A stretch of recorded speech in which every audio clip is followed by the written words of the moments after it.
the most intriguing storylines going into training camp. So, in that particular perspective, we're going to take a quick trip to Ohio and talk about Joe Burrow. Joe is coming off another injury-riddled season that cost him and the team another promising go at it when it comes to their current roster. He's had some issues on and off since his NFL career started. His knee, his calf, his hand, etc. There's even an ugly rumor out there, and I emphasize ugly, that his latest injury hasn't fully healed yet. Now, I don't have any credible sources, any credence to that, but some people have. I've seen a lot of likes and comments on that post that some mainstream media guys have kind of. I think they kind of tuck it in their back pocket. So if something does turn up about him in the next few weeks, they be like, "Aha, I knew it!" moment. But I'm just going to say it here now that that's the ugly rumor out there about his injury. And most people would argue that type of injury, the particular injury, should have healed by now. So is it way more damaging or detrimental than they've let on? There's also reports that saying that he has not traditionally participated in OTAs and minicamp this year because of that injury. So, take it with a grain of salt. I'm not, condemning, anything that's going on with him. People out there calling him Glass Joe and all these kind of things. You have to, at least, keep an eye open in the sense that, people are really questioning his durability. So, Coach Kurt, what do you make of all this? And is his injury history a concern for you? Oh, concern? No, not yet. Because when I look at the injuries don't seem to appear to be things out of per se his control. The first injury, a knee injury, he had nothing to do with that. That was offensive line did that to him. Offensive line, right there. That's one of those.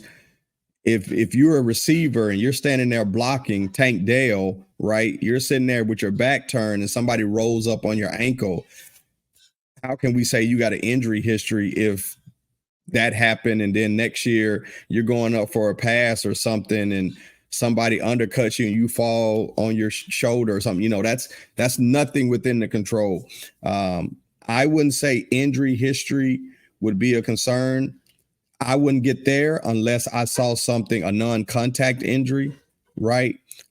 Something where you see a limitation based off just him throwing, right? Something that tells me that his body is breaking down outside of normal football wear and tear plays. So his health is an issue. I'm not concerned. Let me say, I'm not concerned about his health, but it is an issue because we know Cincinnati goes the way Joe goes. That's a fact. Even though the backup quarterback stepped up and did his best, and I think he filled in, kept the organization afloat, he's not Joe Burrow. And a lot of the qualities that make Joe, outside of his right arm, his intellect, is the things you don't see show up on stats, but you see the results of it from him being there. There is something about being able to come into the huddle, as the San Francisco 49ers. It's something about being able to come into the huddle and look at number 9's eyes and know you have a chance. As long as it's 6 and less, you have an opportunity. Yeah. Ask Kansas City how that feels. Ask Tampa Bay how that felt, right? When TB12. Ask the Patriots how that feels. It's something different when you can walk into a huddle and the person taking the snap, you truly believe, oh, we good. How much time we got? Right. Oh, we good. Right? Number 9 does that for Cincinnati. He's proven healthy. He is a difference maker, right? I'm not going to use game changers or negative. He's a difference maker. He can, I said this last week, he can take a coordinator's bad plays and make the good read make the right read, right? Yep. That's what 9 does. So his health is an issue because when he's not on the field, Higgins, Chase, the tight end, the offense they're not clicking at the highest level possible because number 9 is not under center. So it's an issue from that point, but I'm not concerned yet. But I tell you this, we if things happen too many times, right or wrong, we become traumatized from it, right? You start to get gunshot. Yeah. If he gets hurt again, whether it's from him or just a freak injury, we're going to get concerned.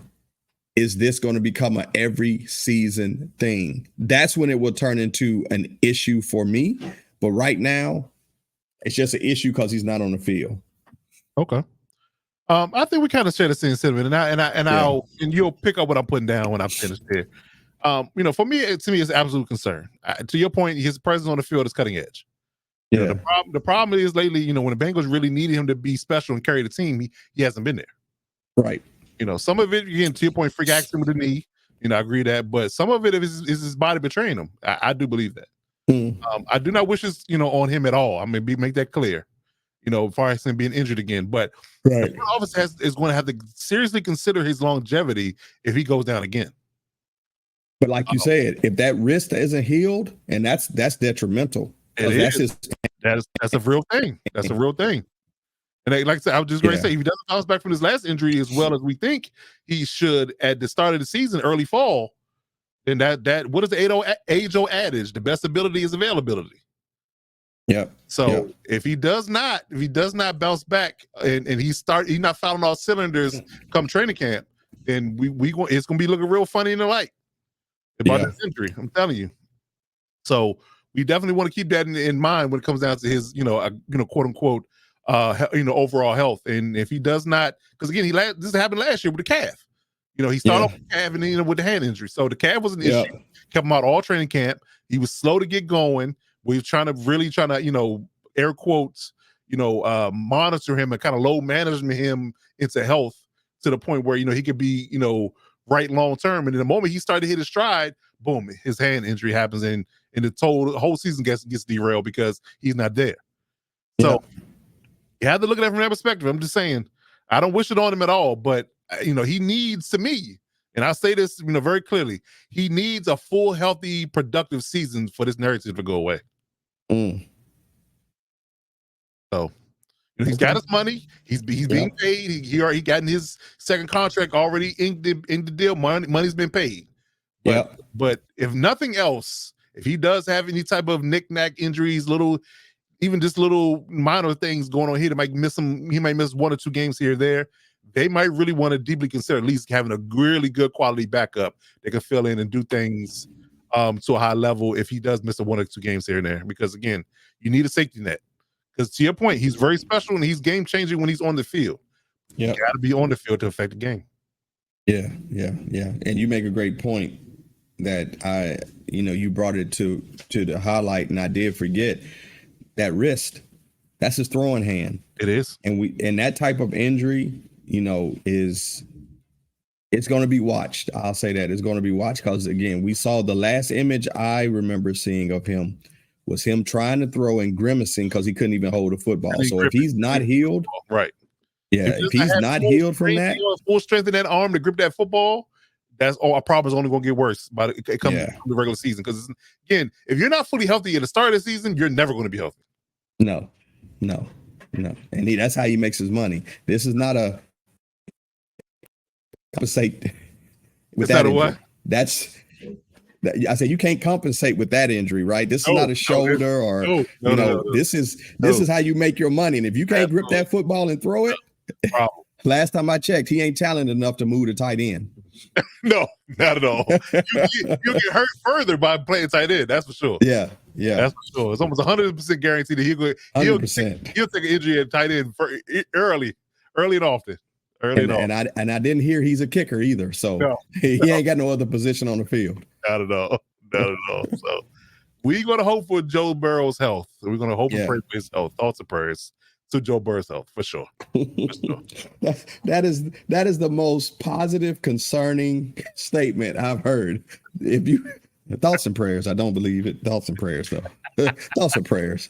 Very concerned, but thoughts and prayers. Yes, indeed. Yes, indeed. But just like you, I want to see him on the field, and I want to see him on the field for his entire season without any issues. Yeah, he's got to go 16. Well, how many? 16. 17 games. Yeah, he's got to. He's got to. Easy. I mean, if he goes 16 and they got it all locked up by the 16 game, then you ain't worry about 17. He's 7. Right. But at least he got to give me at least 16. He's got to. At least 16. Okay.